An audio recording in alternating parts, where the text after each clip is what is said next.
Cunningham!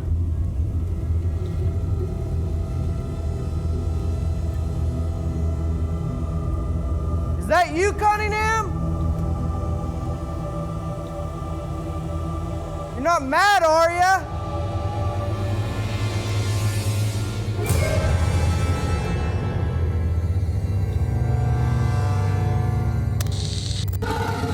This time, our fearless crew attempts to follow Cousin Dougie as he tears down the engine for the Phoenix Cuda. But will they be able to keep track of him? Or will he have our producer saying, "Doug on it? Where is he?" But that's not all. Justin makes progress in assembly on our blue beasts, the 1970 Challenger RT and the 1969 GTX. The unburied dead, the unburied dead are coming back to life, coming back to life. Self-proclaimed Mopar master Mark Warman and his protege painter Will Scott get paid to bring Mopar muscle cars back from the dead. They work with Mark's daughter Alyssa and his cousin Dougie. They're willing to travel anywhere to retrieve a customer's car, detailing how it lived its life and how it died. After that, they bring it back to make it look just like it did the day it was born.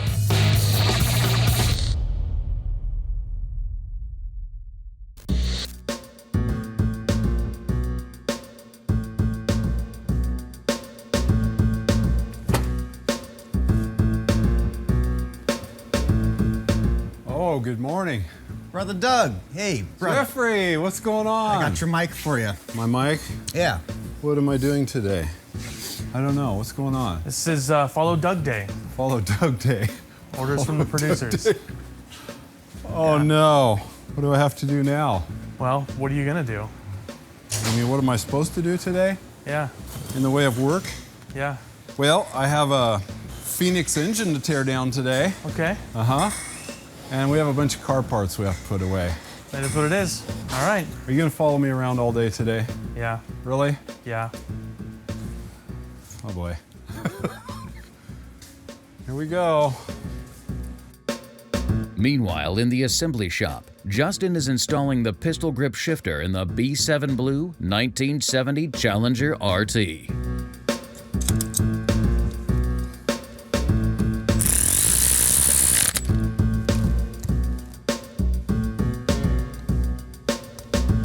Stuff isn't lining up.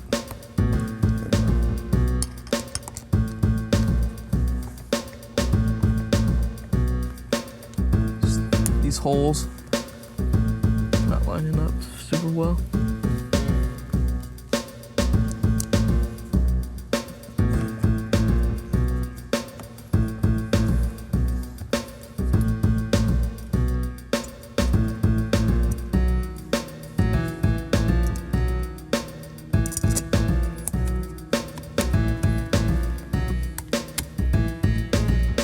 The only thing I need to put in is just the clutch push rod. All right, I'm gonna go ahead and put the rod in.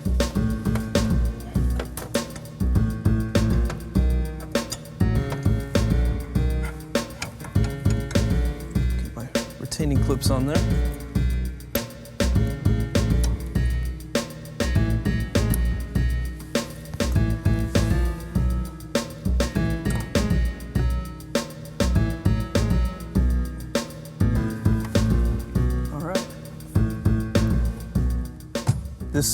This is your clutch pedal, and this is your clutch rod, so that'll relay down and push your clutch in.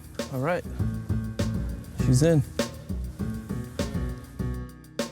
Okay, I can't find Doug anywhere. I've been looking over the entire shop for him. The best place I can think of is to check the graveyard, but it's raining, so I don't even know why I'd be out here. What the producer doesn't know is Dougie has been avoiding him as much as possible, and he's enlisted Ezra to help him organize parts in the storage units. Meanwhile, Justin finishes up installing the rear taillights in our 1969 GTX.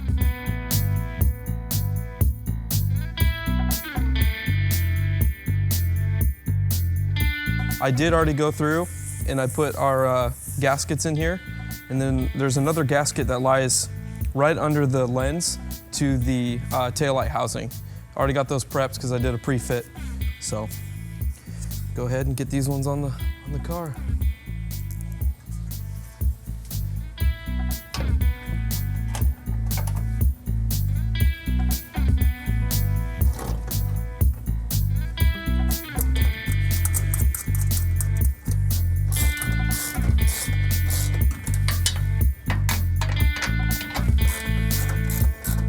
These aren't really difficult to put on. It's just you really have to be careful with how tight you make everything because you really do not want to break off those studs. All right, so now that I got the taillight set into place, I'm gonna go ahead and put the mounting stud protectors right on it. And these, they just slip right over the studs. 4 on each side.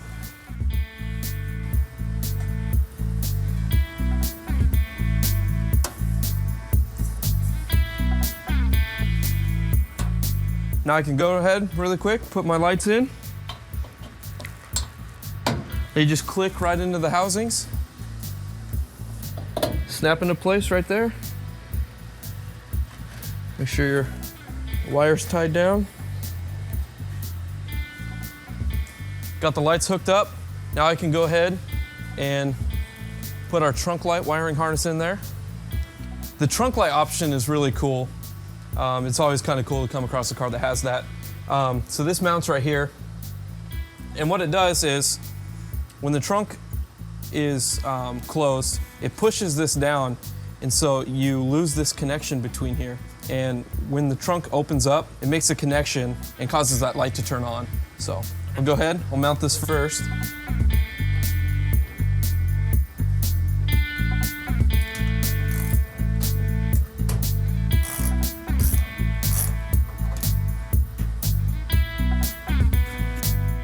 So yeah, this right here, when the deck lid closes, it makes connection right here on this protrusion, and it pushes this down when the trunk closes. This is actually an original wiring harness we got from Tony's Parts. So this piece of the wiring harness is going to be routed through into the cab of the car. This is the light socket itself. Sometimes when people are restoring a car, what they'll do is they don't want to take the time to just pull this thing off, so they actually just cut the wires. They leave this on there, and it ends up getting painted if somebody else does a restoration. So what you want to do is you want to make sure you keep this thing intact, take it off the car, and so you can have it for later. So you don't have to have a butchered up harness and have to put that one back in. So let's go ahead and mount this right here.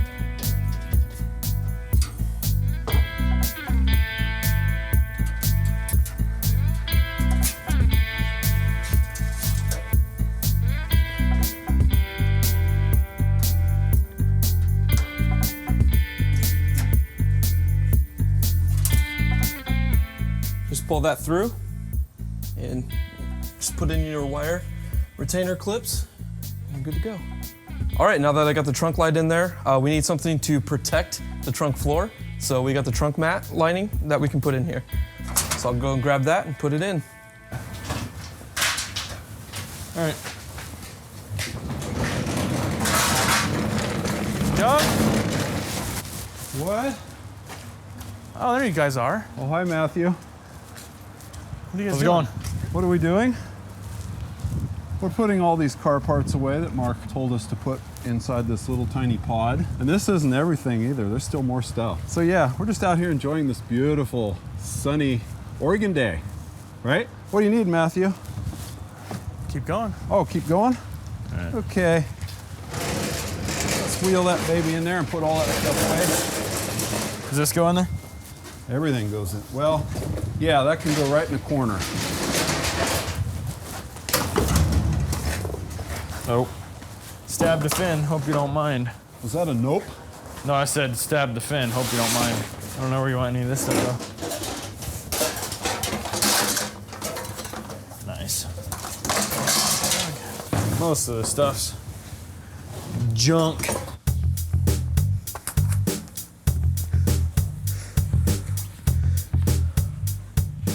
right, it's always good to set these things out about an hour or so before you do it. Lets it relax a little bit because it's been rolled up and put in a box. It's really nice. They make these cutouts for us. You just tear it out, get it to lay down in place, and it'll relax even more the longer it's sitting in here. All right, got that in. Now I can go ahead and put the trunk trim panel on here. That'll really set the back end of this car off. This you want to be really careful of. They got the studs right here. They're fresh. This metal's pretty soft, so you just want to make sure you don't put too much tension on them. I mean, enough because this is a pretty heavy piece, but these will break off and they will strip out very easy with those quick nuts. Just got to be careful and line up your holes. Don't want to scratch that paint. Get that in there.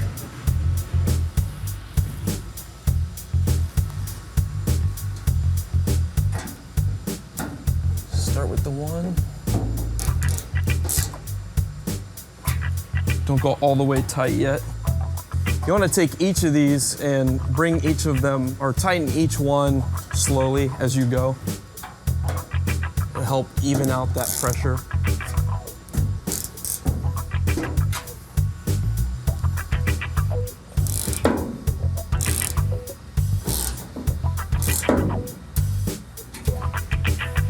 I got two more on this side.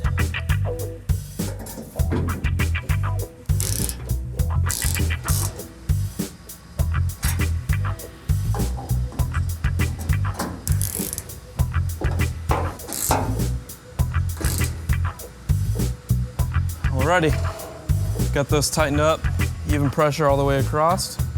Last thing now that we can put on is our Plymouth Emblem. Those are held on just with the speed nuts as well. Go ahead, do the same thing with this. Gotta set that into place.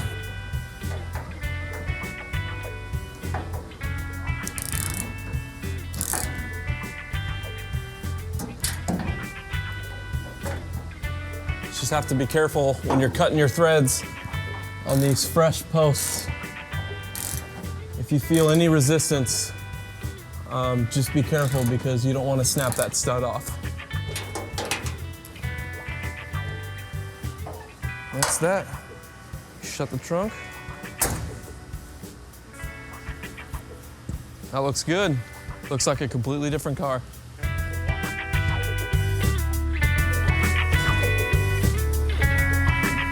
How's that look? Looks great. Oh my God, are you serious? What you got there, man? Why would this be in here? Jeffrey, did you do this? See, Jeffrey, give him that arm. Gotcha. Okay. For now, we'll just we'll hook it in the back there.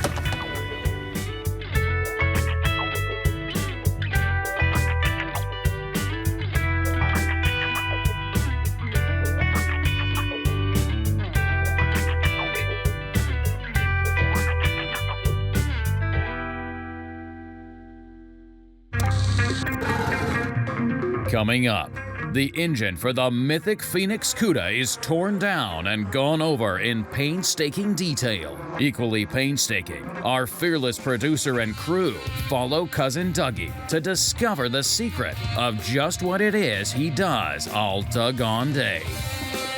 Okay, I got it all cleaned up. Now what am I gonna do?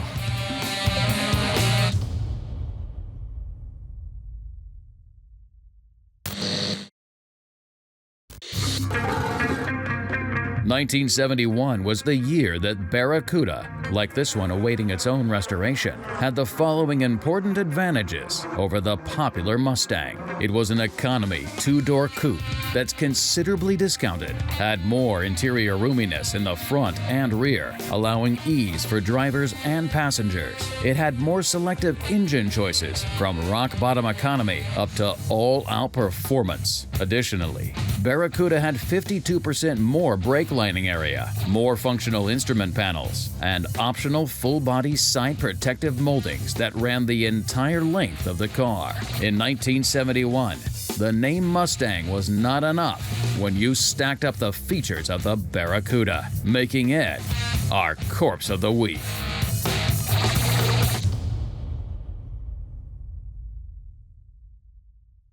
So right now, Doug's getting the Aladdin fired up. That's our pressure washer that we use for steam clean and everything. We've got the engine and drivetrain out for the 1971 Cuda. This is the Phoenix Cuda. We wanted to be able to get the engine and everything in process. So what we're doing right now is I've got Doug set up to go ahead and clean it. We want to steam clean it for two reasons. One, it's filthy and nobody wants to work on something with briquettes. And two is there may be assembly line markings. This was a pretty original old car when it got burnt. So we're going to be looking for any evidence of original assembly line markings. All Hemicudas were built at Hamtramck, so this will be a Hamtramck car. And we just want to see if there's anything in there that maybe Dave Weiss hasn't caught over the years or I haven't caught. That's how you continue to grow the books that are out there and learn more about the cars for the people down the road, the youngsters, young whippersnappers. Dougie, how you doing there? I'm doing good. You got it? Uh-huh. Why don't you grab that wand in your hand? Okay. Hey, Doug, how many 1971 Hemicuda automatics were built? With a hard top? With a hard top. Good question. Very good. Very good. 250? No. No, 48. 48? Yeah, just remember it's the same IQ as Will. It's easy to remember. Okay. Okay. 48. That's pretty rare, huh? 48's pretty rare, that's right. Yeah. How many states were there in 1971? 50. That's right. So 2 less than the number of states in the country. 48? How many planets were there when you was up there? 3. Yeah. Well, it's grown a lot, hasn't it? Yeah. Okay. This piston right here is what got this car parked. The reason it was dead in the water in the garage was because he had a clunking sound coming out of his engine, and when he took the head off, that's what he discovered, it had sucked a valve. So anyway, had that not happened, there's a chance it might not have been in the garage. I still think it would have been because that's where he stored it at. But it's interesting how one thing can lead to another, like that Final Destination. You ever see Final Destination? About that group of events that happens? Uh-huh. Like one little thing, you change one little nuance. Like, let's say I pull that spark plug wire off right now, right? But it's not supposed to be pulled off. I've just changed history.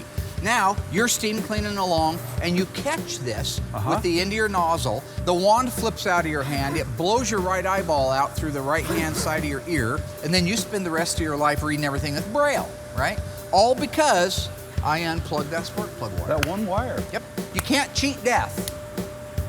Death will find you. Yeah, that's true. Almost fell over that brick. Oh, That's all because of this. That- That's all because of that. You can't change history. Maybe it's our feet. Or it could be that. Watch your step.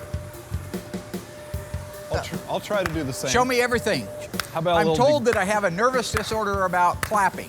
How about a little degreaser? That's all citrus-based, in case anybody's wondering. Yes, it is. Au natural. Uh-huh. And we have our tarp down there to catch anything that comes off. Not easy being green. No, it's not. Name of the movie? Green Mile? No. The Expendables. Oh, I didn't see that one. You didn't see The Expendables? No. Is that a Disney? No, that's a Stallone. Stallone? Yep. Oh, I'm sorry. Which goes back to my original theory, if they would have just fed Stallone when he asked for a diner in the original First Blood, I got the shirt that says it, all he wanted was something to eat. He was hungry? They could have avoided it all. If the cop, Stallone asked him for something to eat, he says, you got somewhere I can eat? Yeah, about 50 miles up the highway. And that's when Stallone says, why are you pushing me? I didn't do that. Right, and they get in that big fight. If all that could have been avoided by saying, sure, there's a Denny's right there. Go in and have a Grand Slam breakfast. All of it could have been avoided. Now there's thousands of dead people, a town's blown up, Rambo's in jail. God. Colonel Troutman wouldn't have all those great one-liners, like what you call hell, he calls home. If you send that many men in there, don't forget one thing, a good supply of body bags. Don't forget the food, right? Doug, you've ruined my punchline. Why are you doing that? What did I do? I'm gonna let you steam clean. Enjoy yourself. Oh. If you're looking for me, I'll be inside insulting people.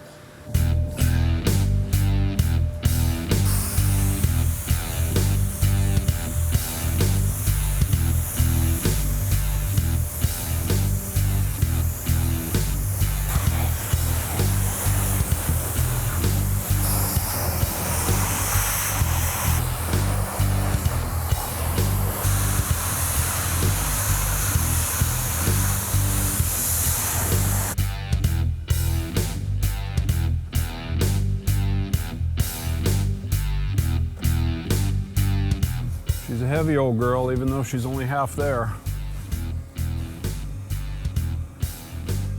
Okay, I'll blow her off a little bit.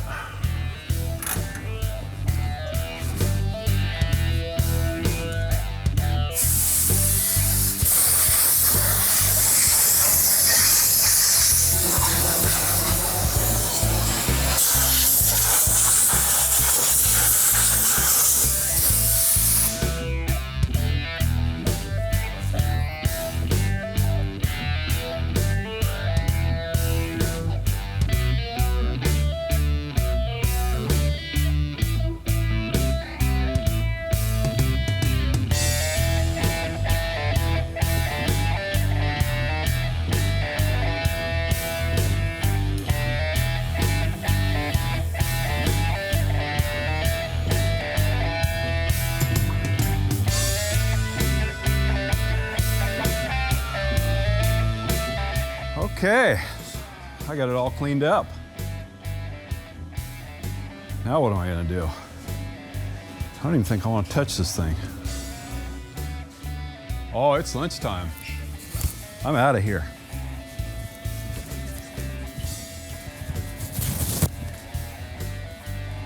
Doug, What? you're just gonna leave in the middle of a shoot? It's lunchtime, I gotta go. Mark's probably looking for me. See you later on, sometime. Okay, thanks, Doug. Yeah, okay, well, cut. In 1971, Mustang's front-end treatment was nothing particularly new. Barracuda featured dual headlights, an all-new grille with the iconic 6-scoop styled openings that peak in the center, and deeper bumper protection. How many colors were available for the 1971 Cuda grille? 6, 9, 8. Think you know? Find out after the break.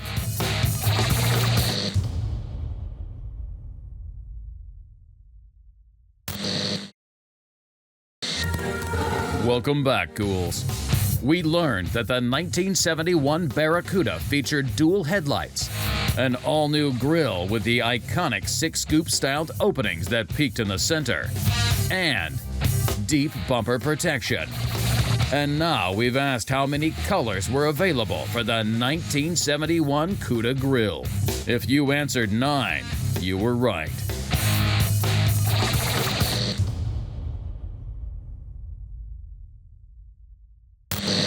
Okay, so Doug should be back from lunch anytime now. Okay. Speak of the devil. No, you can't hide. What? You gotta come back. Oh, hi, Matthew. You walked out on us earlier. I did? Well, it was lunchtime. Boy, I got a full belly now. This motor is the next thing we have to do? Yeah, I gotta get you back mic'd up. Oh, man. Microphones again? Sorry, Doug. That's okay, Matthew. Oh, boy. Oh, slave driver, you're just gonna push me and push me, aren't you? Well, I guess this engine's not gonna take itself apart. Maybe I could get some help on this one. I'll see if my good buddy Ezra will help me take this apart today. You ready, Ezra? It's ready as I'll ever be. Okay, here we go. Let's do it.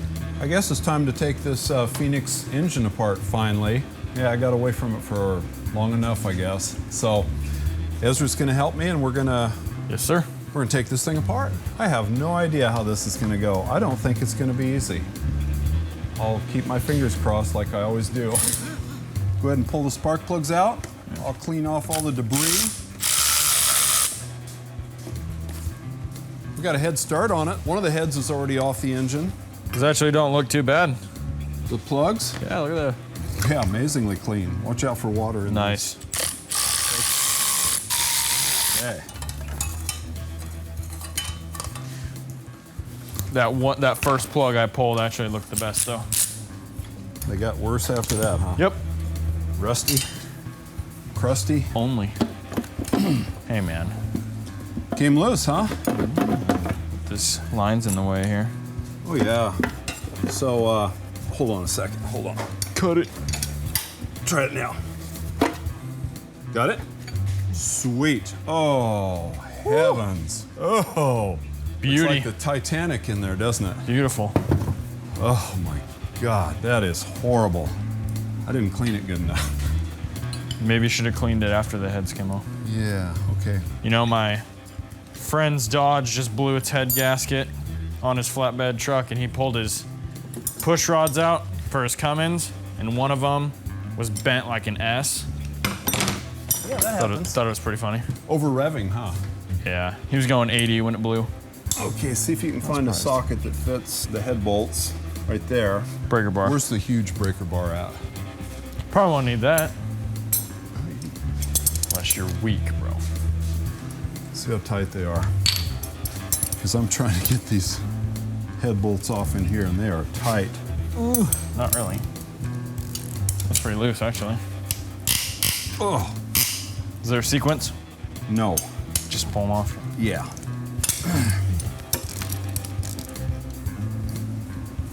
Oh my God. Wow. These are tight over here. Oh my God. It's not even just flaky rust. It's like paste. Yeah? When's the last time you pulled apart a 426 Hemi? Never. Actually, never pulled apart this specific engine. When was the last time you did one, Doug? It's been a while. It's been a minute. Yeah, it's been a minute. There's a series of studs that go through the head that are bolted on from underneath the head. Very unique to the Hemi. None of the other engines have this. So those things were tight. Just removing the four fasteners that are inside that hold the head down from inside the valley here. Smells great. Doesn't that smell great? Oh yeah. Smells amazing, dude. Burned oil. Woo. Favorite smell? I don't think I've ever dealt with this much rust. Actually, this is bad. Yeah, this is bad. And it does smell bad too. Not the greatest, but not the worst thing I've smelled. That's true. Okay. That's all the head bolts. Yep. So, Mark says if I unplug this wire right here, it's going to change the entire universe. Do it. Unplug the wire? Yeah. Okay. Coil wire? Did you feel anything? No. No change? Lies. Nice. Okay. Excellent. That's all you, bro. It's all me. Here we go. In the trash. I didn't feel anything.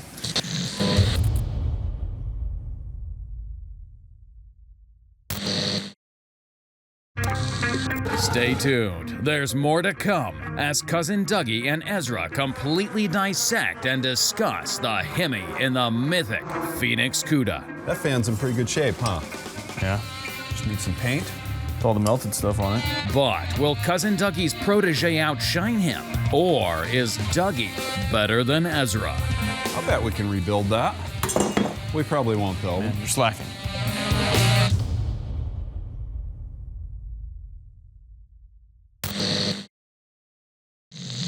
Okay, go ahead and pull that nut off that lower control arm.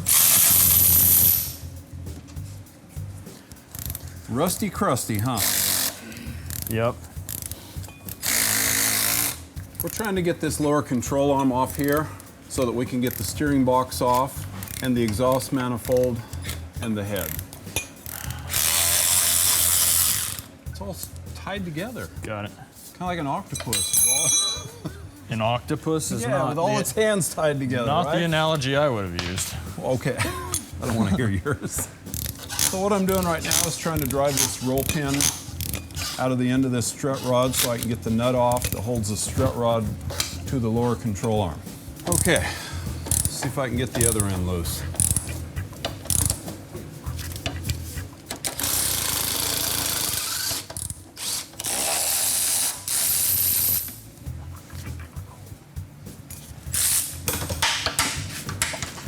This side's good. I got lucky. Okay. I got the lower control arm off. Hammer. Yes, sir. Gotta get the other one off, dude. Hammer. You're gonna pull the fan off? Yeah. I guess I'll work on the distributor here, see if we can get the distributor out. You ever seen any of these cool tools? Yeah. Ratcheting open end wrench. Ratcheting open end wrench. One of its ears is broken off. It's got a little hook, and it works like a ratcheting wrench. I can use it on this distributor hold down bolt right here. You just Back and forth. That's pretty cool, huh, Ezra? Yeah. Nice. That fan's in pretty good shape, huh? Yeah. Just need some paint. With all the melted stuff on it. The shroud, huh? Yeah. We can pull the power steering off. Okay. Size is that? 9/16. Not 1/2 inch, that's for sure. I get you every time, don't I? Well, I'm not good with. Try that one. Not as good with fractional as I am with metric. All I was ever trained at my last job was metric, so. What'd you work on? Everything. Mostly 10mm Toyotas. You can take almost anything off of an Asian car with a 10mm socket. We were trained both ways back in school. Look at that. Nice. It's got a nice cooler on it. Oh, it's leaking water. Look at that. Oh, is it? It's pouring water out. Nice. What do you think about this hose? You think we can get this burned hose off here? Probably not. Well, I mean, we will, but I'm gonna put some everything's difficult when rust is involved. Yeah. I think this distributor's gonna be a pain, right? I'm gonna spray a little bit. Distributor? Yeah. Distributor. In hopes that it ever comes loose. I'm gonna get a special hammer and tap on that distributor for a little while. It's even worse. Man. I know what you're thinking, Ezra. Oh, you do? Yeah. You probably don't. Just cut it. Just cut it. Just cut tear it. it off, right? Cutting's easy. Sawzall. Sawzall solves everything. Now Can you it's believe that? Can you believe that? I can't believe that. No. Honestly not. It just came out. Oh, happy day. I know that. That is awesome. I can't believe that that thing came out of there. In 1971, Mustang only offered 3 engine options. But Mustang didn't come close to matching Barracuda's 446 barrel or the unbeatable Hemi. True or false? If you are on a tight budget, Barracuda's 225 engine output the same amount of horsepower as Mustang's 250. Think you know? Find out after the break.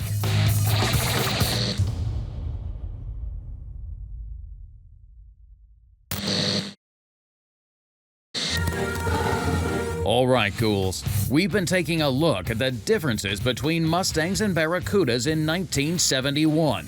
And now we've made the claim that the entry-level 250 and 71 Mustangs output the same amount of horsepower as Barracuda's upgraded 225 economy option.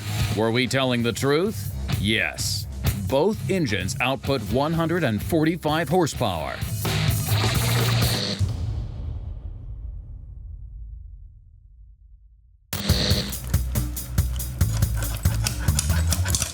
Can we get these two screws out of here? Yeah, it was just, if that one came out, it would have come out easier, but Yeah. I guess we can get the whole bracket off. There we go. Get that belt out of there. There we go. There goes another pulley. Got our alternator off in one piece. I'll bet we can rebuild that. We probably won't though. We'll get a new one. That's a good looking pulley. We can reuse this. Yeah. That'll clean up. Got a bunch of gunk on this belt here. Got some good paint left on it. Okay, I'm digging off a little bit of melted debris off the fasteners on the water pump.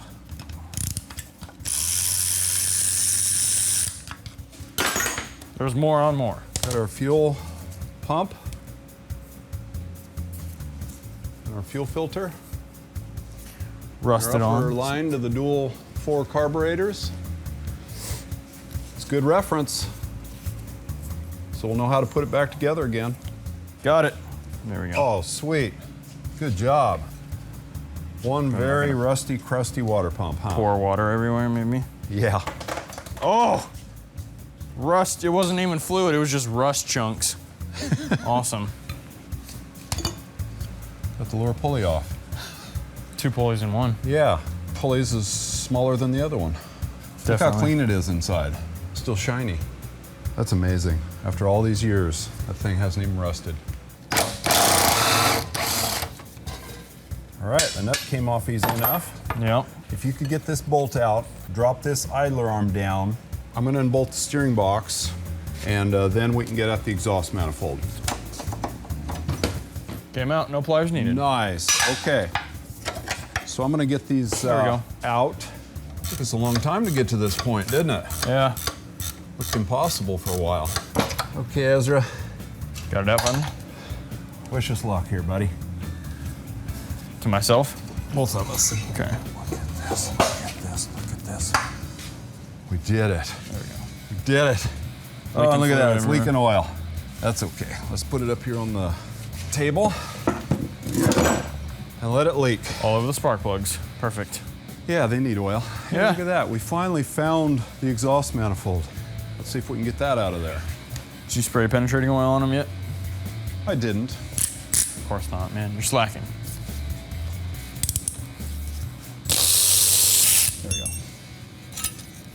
Got There it. it is. Oh, Oh, full of water again, huh? water spilling everywhere. More rust. So we ready to pull the head then? Yeah. What do you call it? Manpower? Yeah. Oh, Okay, check it out. Oof. Check it out. Wow. nice cylinder there. Yeah, it is. Check that out. Got a nice stuck valve there in the head. Yeah. Look at that one. Metal head gasket. Nice gasket. One stuck valve. All right. Okay. That would explain why all that water is Oh, in it's there. full of water. Yeah. Now look how small that engine looks. Yeah, tiny. I know. It's kind of crazy in retrospect how much power you can put out of a little thing like this. You know what I mean? Like what limits you can push to little metal things moving up and down. Yeah. Oh, we got a mess to clean up, don't we? Yeah, you do. You made that whole mess. That was nothing to me. You straight up dumped that head sideways. Yeah. Okay. Can we cut?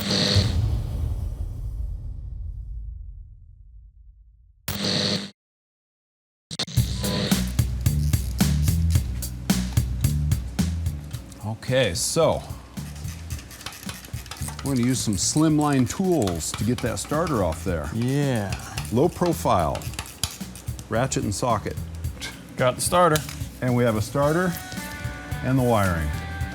Sweet, we're getting down there. See if we can pry the timing cover off.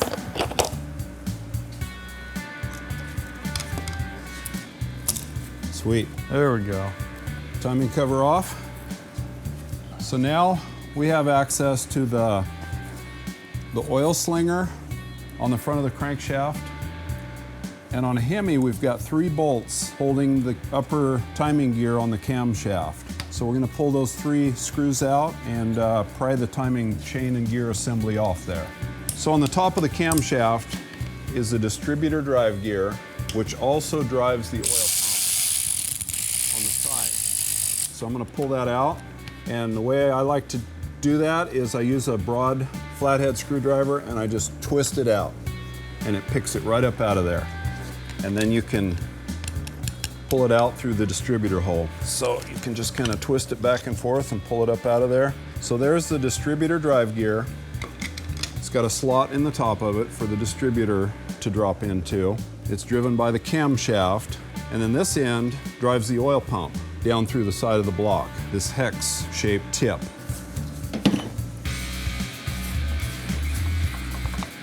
Bottom hanging up. Your fingers. Sweet. Okay, there's our timing gear assembly. Upper and lower gears and the double roller timing chain. Okay, let's see if we can lift this engine off this K-member. Okay, that's good. All right, so we're gonna set it down on the floor, unbolt the transmission from the engine.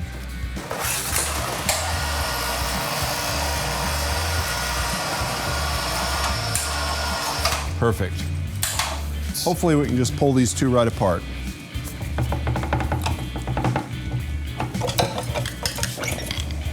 We did it again. There we go. I love it. All right. So we got our transmission off the torque converter. And the reason we didn't unbolt the torque converter is because the engine will not roll all the way around. So that's going to be a challenge for us.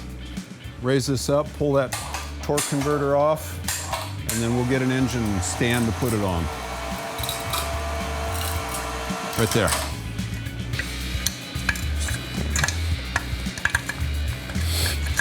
It's got to be like, there we go. Sweet. On one thread. Finally.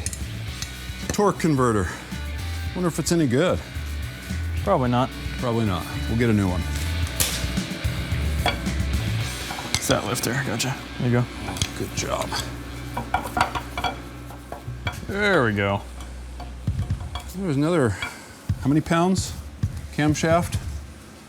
Probably 20. 20 pounds? Yeah. It's getting lighter. Ready? Yep. Oh, so good.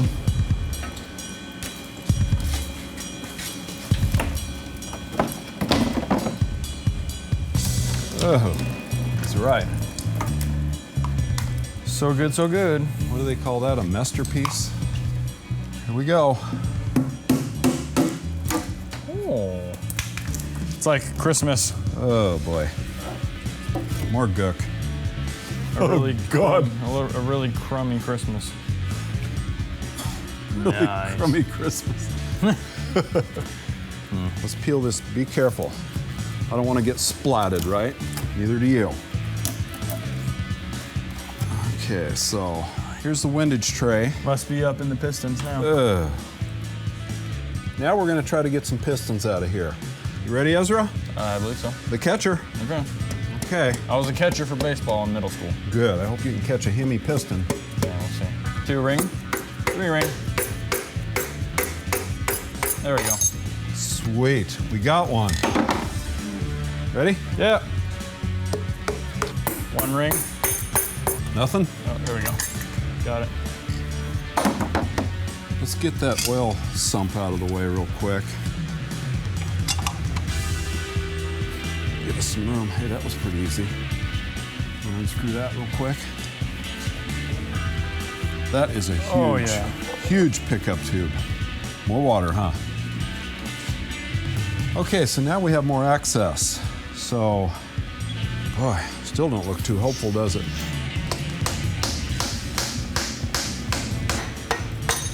Oh, nice. Whoa! Excuse me. Sorry. Whoa, Oh man, I'm sorry. Language. That was bad. You always blame me for that.